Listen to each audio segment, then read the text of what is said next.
Hello everyone, welcome back. In today's video, we've got another season preview video, our second to last season preview video. In today's video, we're looking at the Pennsylvania teams, the Pittsburgh Penguins and the Philadelphia Flyers. Look at how these two teams did last year, how they did this past offseason, and how they are looking going into the 25-26 season, which are all the updates regarding these two franchises coming up right now.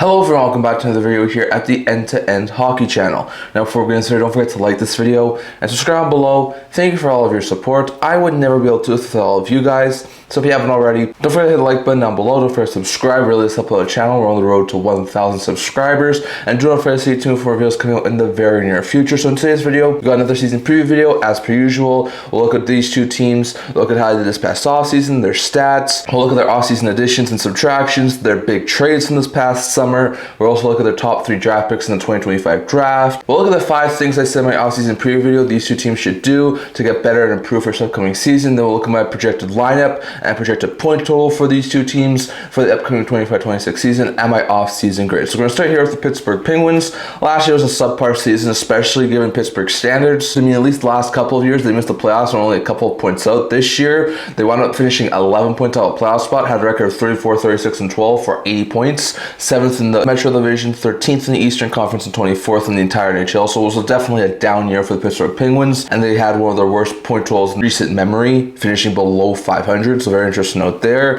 They had 242 goals for, 287 goals against. So goals for-wise, it was just below the middle of the pack. It wasn't awful, but wasn't overly great either. Goals against was atrocious. They were one of the worst teams defensive-wise last year. Being a minus 45 is not going to get you into the playoff spots, so it's a big reason as to why that team wound up missing the playoffs. Not overly great plus-minus stats there. If you go over to their goals and points scoring leaders in the regular season, Sidney Crosby led the team with 91 points, followed by Rickard Rakell, who had 70, and Brian Rust, who had 65, while Rickard Rakell led the team with 35 goals, followed by Sidney Crosby, who had 33, and Brian Rust, who had 31. So you can see where they were somewhat of an average team goal scoring wise. Like 2 players had 70 plus points, 3 guys had 30 plus goals. Like Rakell, Crosby, Rust were definitely the point drivers this year. They just didn't have the depth to sort of improve it and get a couple more goals during the season. So very interesting note there, but another fantastic season from Crosby. Rakell and Rust had pretty good seasons. It just wasn't enough to get them into the playoffs, and they missed the playoffs. So there's those playoff stats to go off of for the Pittsburgh Penguins. So very interesting note there. Next, going over to their offseason additions and subtractions. They added Anthony Mantha from Calgary, Raphael Harvey-Pinard from Montreal, Justin Brazeau from Minnesota, Parker Wotherspoon from Boston, all in free agency. They added Connor Clifton from Buffalo in a trade, as well as Matt Dumba from Dallas in a trade. They added Caleb Jones from Los Angeles, Alex Alexiev from Washington in free agency. They also added Archer Silovs from Vancouver in a trade, and they added 2025 second rounder, Buffalo's, 2028 second rounder, Dallas's, and 2028 third rounder, San Jose's, all in separate deals. Meanwhile, they moved off of Matt Nieto, who was a UFA, Emil Bemstrom, who went overseas, Chase Stillman in a trade to Vancouver, Matt Grzelyck was on a PTO in Chicago, Connor Timmins in a trade to Buffalo, Vlasislav Kolyashnok in a trade to Dallas, Isaac Bellevaux in a trade to Buffalo, Pierre-Olivier Joseph to Vancouver, Nathan Clermont to Montreal, Matt Hollowell and Colin Poon, who are both UFAs, all in free agency, Alex Nedeljkovic to the Sharks in a trade, Tyler Gauthier to UFA status, and a 2027 fourth rounder, the Pittsburgh Penguins in a trade. So very interesting note there. Long list of things here for the Pittsburgh Penguins. If you look at the net, they did quite alright. Like, they lost Alex Nedeljkovic, who was in the final year of his deal, probably wasn't going to be brought back. They bring in Archer Silovs, who I think eventually could be the team's future starter, at least at this point in time could be the team's backup. So I think they were able to really make do of a really good situation in Vancouver, and they were able to get Silovs, which was a pretty gosh dang good pickup there for the Penguins. Then if you look at their defensive end, they lose Timmins, Grzelyck, Kolyashnok, Bellevaux, Joseph, Clermont, Hollowell, and Pullman. Tons of players lost on the defensive end. They add Caleb Jones, Connor Clifton, Matt Dumba, and Parker Wotherspoon. So, I mean, if you look at all those additions, there's some pretty good additions. Like Clifton, Dumba can both challenge for like third pair roles. Jones can be a solid 6-7 defenseman. Alexiev can be a spare or a call-up option. You can get into NHL games every now and then. And Wotherspoon, sort of the same as Alexiev, could be a call-up option. Could be sort of a spare. So they definitely did rework their blue line. Grzelyck was a really solid defenseman last year, so that's going to be a bad blow. Timmins worked pretty well on the third pair, so that's going to be a bad blow. They also lost Claude Chinook, Beliveau, Pierre-Olivier Joseph, Klurman, Hollowell, and Poehling, who are either all mostly AHLers or AHLers who had some opportunities at the NHL level. So, I mean, they lost a lot of depth, but I mean, they did get a little bit better on the defensive end. Up front, they lose Stillman, Bemstrom, and Nieto, which weren't overly big losses. Like Stillman, they acquired the trade deadline, was mostly an AHL level guy. Bemstrom and Nieto both gone through some NHL action, but not a whole bunch. They're going to replace him with Mantha, Raphael Harvey Pinard, and Brazeau. Brazeau's a solid bomb 6 guy. Mantha can be a solid mill 6 guy, and Raphael Harvey Pinard can either be a 4th liner or a spare or a call-up option. So I definitely think they're improved at least a little bit on the forward group. So not bad off-season additions there and subtractions from the Penguins, and they got a couple of draft picks for the future. So that's really good stuff there for the Pittsburgh Penguins. This Penguins team made 4 trades this past off-season. They acquired Archer Silovs from Vancouver in exchange for their own 2027 4th round pick and Chase Stillman. They acquired a 2028 3rd rounder from San Jose in exchange for Alex Nedeljkovic. They acquired a 2028 2nd rounder from Dallas and Matt Dumba in exchange for Vladislav Kolyashchinok in a trade with Dallas. And they acquired Buffalo's 2025 2nd rounder as well as Connor Clifton from the Sabres in exchange for Beliveau and Timmins. So some very, very intriguing deals there from the Pittsburgh Penguins this past offseason. Next one over to their top 3 draft picks in the 2025 draft. They had 3 first-round picks, which are going to be their top 3 picks in the 2025 draft. So their first pick was 11th overall, and they took right winger Benjamin Kindell. Kindell was a guy who I was expecting to go a little bit later in the draft.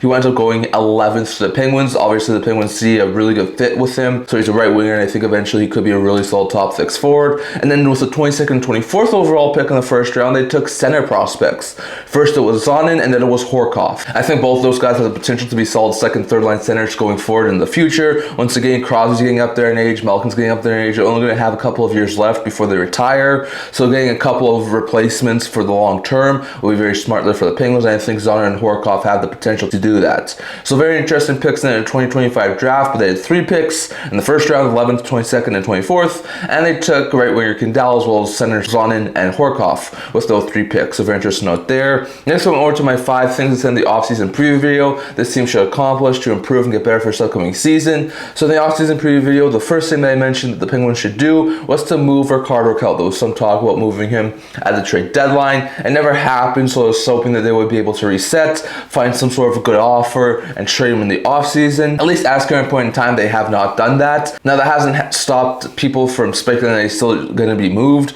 A lot of people do think he will be a very likely trade candidate, if not before season starts, then maybe during the season at some point, maybe close to the trade deadline. But I definitely was hoping that they would maybe move Rakell at some point like July, August. Haven't done that yet, so that's an X on my checklist. The second thing I said this team should do was to get out of the Jerry contract, and despite the lack of trying, they weren't able to do so. And I think that makes sense. Like, Jerry's got, I think, 2 or 3 more years left at $5 million cap hit. Not very many teams are going to want that with the way Jerry's played right now. Now, Jerry's definitely been in the trade rumor mill for quite a bit of time, but it hasn't really been able to get to a trade of fruition. So, very interesting note there. But Jerry is still in Pittsburgh. He has not been dealt. That's another X on my checklist. The third thing this team should do is to move draft capital for younger players. In my offseason preview, I mentioned Kurashev, Machelli, or Hoglander. Never really happened.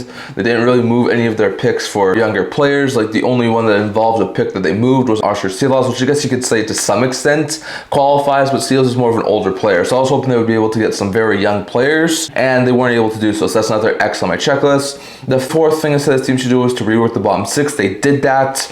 They were able to remanage the bottom 6, adding guys like Mantha, Pinard, Brazeau. So I think that's definitely a check off the checklist because they definitely did rework the bottom 6. And the fifth thing I said this team should do was to have Braz, Ponomarov, McGrady, Pickering, or Pioneering, at least some of the younger players, challenge for NHL level spots. And I think they will have some younger players at the NHL level. I wouldn't be surprised if McGrady was there. I wouldn't be surprised if Pickering was there. And if there's a couple of guys who really shine in training camp, I could see them also sneak into a roster spot for the Pittsburgh Penguins. So I definitely think they definitely completed that thing too. So very interesting note there with the Penguins. Definitely completed a couple of things, but they didn't complete everything I was expecting them to do this offseason, including moving Rakell and figuring out the Jerry contract. So very interesting note there. Next, going over to my projected lineup for the Pittsburgh Penguins for 25-26 season. So that's current point in time, my projected lineup for the Penguins is as follows. Tomasino will be on line 1 with Crosby and Rust. McGrady on line 2 with Malkin and Rakell. Dewar on line 3 with Novak and Mantha. And Brazeau on line 4 with Acciari and Lizotte. I have Pickering and Carlson being pair 1. Graves and Letang being pair 2, Alexiev and Clifton being pair 3, Jerry the starter, Blanc with the backup with Heinen, Dumba, and Witherspoon the 3 spares, and Hayes starting the season on injury reserve. And that would be a decent roster. It wouldn't be a great roster. Like, they definitely have some forward depth. The defense is leaving some things to be desired of.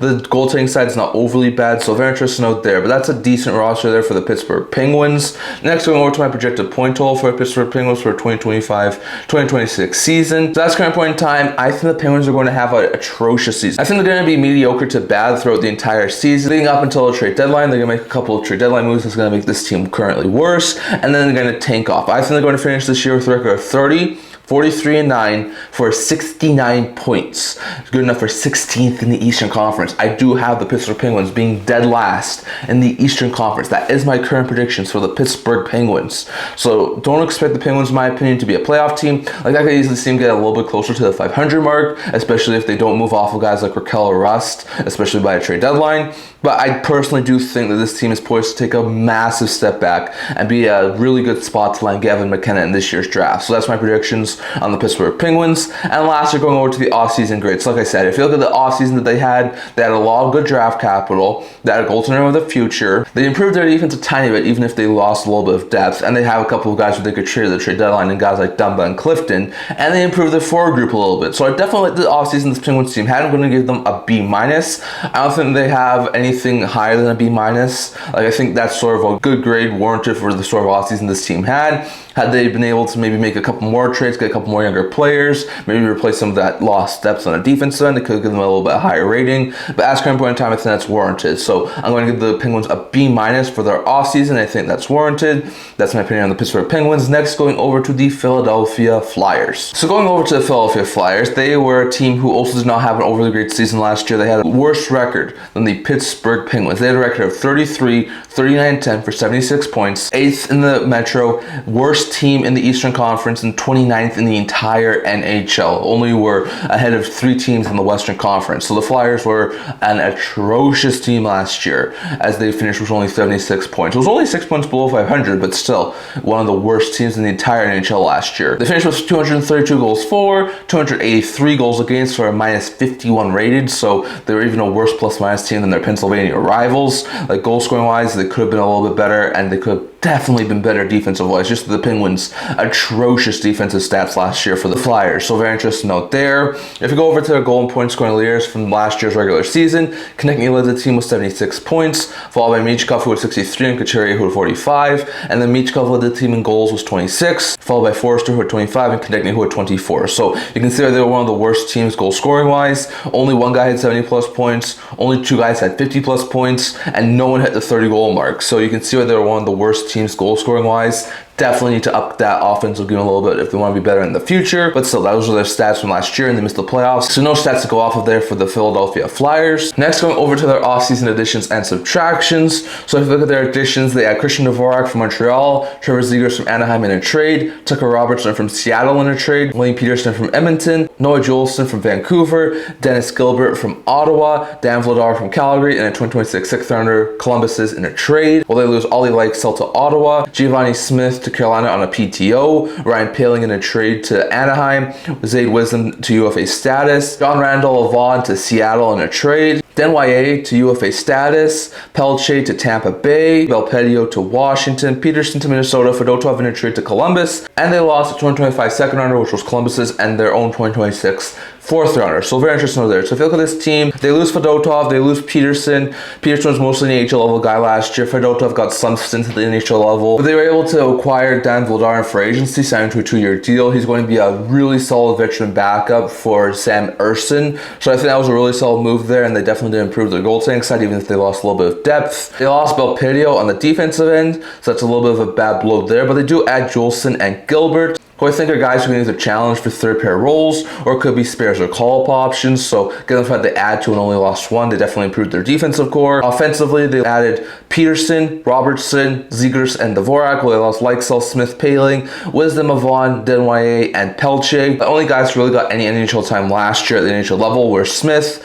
who was a call-up option, Lykesell to some extent, who was a call-up option, and Pelche, who was an in-season acquisition, as well as guys like Ryan Poehling, who was a regular at the NHL level. But they add Dvorak and Zegras. Those two are going to offweigh any sort of losses that this team made. Zegras is a solid top 6 forward, and Dvorak can be a solid middle 6 center. So those are really good additions. Robertson, Peterson probably going to play the AHL level this upcoming season. So I wouldn't expect either of them to make the NHL roster, but there's still some decent depth and could be call-up options at some point. So very interesting out there. But I do like those offseason additions from the Philadelphia Flyers. The Flyers team made 3 trades this offseason. They acquired Zegras from Anaheim in exchange for Ryan Poehling, a 25 second rounder and 26 fourth rounder. They made a prospect swap with Seattle, acquiring Robertson from Seattle for a Vaughn. And then they also acquired a 2026 sixth rounder from Columbus in exchange for Ivan Fedotov. So 3 very intriguing deals from the Philadelphia Flyers when it comes to their trades. Next, going over to their top 3 draft picks from the 2025 draft. So they had 2 first-round picks. One was 6th overall, one was 12th overall. With the 6th overall pick, they took white winger Porter Martone. With the 12th overall pick, they took center Nesbitt. And then they had a 2nd-round pick, 38th overall, and they took right shot defenseman Amico. So some really interesting pickups here. Martone is going to be an extremely good top 6 power forward in due time for the Philadelphia Flyers. Nesbitt's going to be a really solid like 2nd, 3rd line center in a couple of years' time for the Philadelphia Flyers. So some really good picks with their first-round selections. And then their 2nd-round pick, 38th overall, they took Amico, who I think eventually could be a guy with challenges for like second pair minutes on the right side of the defensive end. So very interesting out there, but some very solid pickups here from the Philadelphia Flyers with their top 3 picks in the 2025 draft. Let's go over to my offseason checklist and seeing what they accomplished. So as per usual, my offseason preview video, I mentioned 5 things this team should do in the offseason to get better and improve for next year. The first thing I said this team should do was to consider moving Rasmus Ristolainen. That did not happen. Ristolainen's still on their team. They do have a little bit of a weaker defense, of course. I considered they would keep him, but I thought with all of the trade talks towards the end of the trade deadline that he would potentially get moved this offseason. That didn't happen, so that's an X on my checklist. The second thing that you to do was to give some roster spots to some of the younger players. I mentioned Grans, Bonk, Barkey, Grebinkin, and Luchenko. I think Luchenko is definitely going to be an NHL level player this year. I wouldn't be surprised if Grebinkin and Grans were too. Bonk and Barkey maybe not, but there's a couple of other young, interesting players on the Philadelphia Flyers team that could also make the NHL roster. So I definitely do think that's a check mark. They do have some spots open for some of the younger talent. The third thing I said this team should do was to either extend Cam York or move on from him, because it just didn't look like it was working overly well. So they either need to sign him to like some sort of a longer term deal or just move on from him and try and get whatever best package they could in return. They did wind up signing him. I think got like a 5-year extension, just over $5 million. So obviously they want to move forward with Cam York as a top 4 defenseman. So I can't say that that's an overly bad move there from the Flyers. And that did complete one of my checklists, because they did either extend him or move him, and they did extend him. So very interesting out there. The fourth thing I said this team should do is to sign a veteran goaltender just to stabilize their goaltending, which has been a little bit shaky over the past couple of years, ever since Carter Hart left the World Junior suspension. And they did that. They added Dan Vladar in free agency. So I think Vladar will definitely stabilize the goaltending. He can be a solid backup to Urson. He's a lot more of a suitable backup than guys like Fedotov was or Kolosov was last year. And I think he will be able to take some of the pressure off of a younger goaltender like Sam Urson. So I don't think that's a bad move there, in my opinion, for the Philadelphia Flyers. And it's another checklist. And the fifth thing I said this issue was to move some of their draft capital to add immediate help. So in my offseason preview video, I mentioned Kreider, Kopp, Robertson, and Doc. They didn't add any of those guys, but they did move some of their draft capital to add immediate help. Hence, Trevor Zegras. They had, I think, like, 4 second-round picks and 3 first-round picks or something like that in this past year's draft. So I was hoping they would move some of them. They did move a second-round pick, and I was able to help get them Trevor Zegras, which I think is going to be a massively impressive top 6 addition for this Philadelphia Flyers team. So that's the checklist off my checklist. This team did a whole bunch of things that was on my checklist, except for considering moving Ristolainen. So very interesting note there. Next, we went over to my projected lineup for the Philadelphia Flyers for 25-26 season. So at this current point in time, my projected lineup for the Flyers looks like this. Line 1 is Zegras with Couturier and Michkov. Line 2 is Tippett with Luchenko and Konechny. Line 3 is Bump with Dvorak and Grebinkin. And line 4 is Delorier with Cates and Hathaway. Pair 1 is Sanheim with Drysdale. Pair 2 is York with Ristolainen. Pair 3 is Sealer with Juleson. Urson's the starter, Vladar is the backup. Brink, Pettersson, and Zamula are the 3 spares. And Forster and Ellis are the 2 guys starting the season on injury reserve. And this will be a decent roster. Like, Like goaltending wise, it's not as bad as it has been in the past couple of years. Defensive wise, it's not the worst in the NHL, it's not the best, and they definitely have a pretty gosh dang young forward group, so very interesting out there for the Philadelphia Flyers. Next, going over to my projected lineup for the Flyers for the upcoming 25-26 season. So that's current point in time, I have the Flyers taking a little bit of a step forward. I think they're going to finish right around the 500 mark. I don't think they're going to be a playoff team. Maybe if the East is bad enough, they can sneak into a wildcard spot, but I personally have them finishing with a record of 37, 38, and 7 for 81 points, 13th in the Eastern Conference. So I have them finishing like 10, 11 points out of playoff spot, which is just a little bit better than last year. Like I said, they finished with 76 last year, and them finishing 5 points better. So like, I don't think they're going to be close to a playoff spot. I do think they're going to have some small marginal improvements. That's going to have them feeling a little bit better about how their rebuild is going. But I can't see them at this current point in time being a playoff team. So that's my opinion on the Philadelphia Flyers. Lastly here, going over to my offseason grade. So I like what the Flyers did. Like, they add Dvorak and Zegras on the forward group. They had a couple decent defensemen. Volar's going to stay a little back end. I definitely like what this Flyers team did this past offseason. So I'm giving them a B level grade. I think a B is sort of warranted for the offseason that they had. Really like the Zegras edition, the Dvorak edition, strengthening of the blue line, the veteran backup. Like, I don't think they lost a whole bunch of players that are going to be overly significant to this Flyers team. So all in all, I do think this team did really good this offseason. That's why I'm giving them a B rating. So definitely, that's my opinion on the Pittsburgh Penguins. On the Philadelphia Flyers, I'd love to hear your guys' thoughts on the Penguins and the Flyers. Do you think both teams are going to miss the playoffs this upcoming season? Flyers taking a tiny step forward, Penguins taking a big step backwards. And if not, what do you think these two teams will do this upcoming season? Definitely your thoughts on all of that. And all that we talked about here today revolving the Pennsylvania teams. That is all I'm going to talk for today. Enjoy this video and feel free to subscribe below. Thank you for all of your support. I would never be able to without you guys. So if you haven't already, don't forget to subscribe button down below. Don't forget to leave a comment on the road to 1,000 subscribers. Don't forget to stay tuned for more videos coming out in the very near future. I also do a blog, talk about news, rumors, analysis, stuff like that. So check that out. I'll link to the description below. Can't wait to see you guys all for next video. See you guys soon.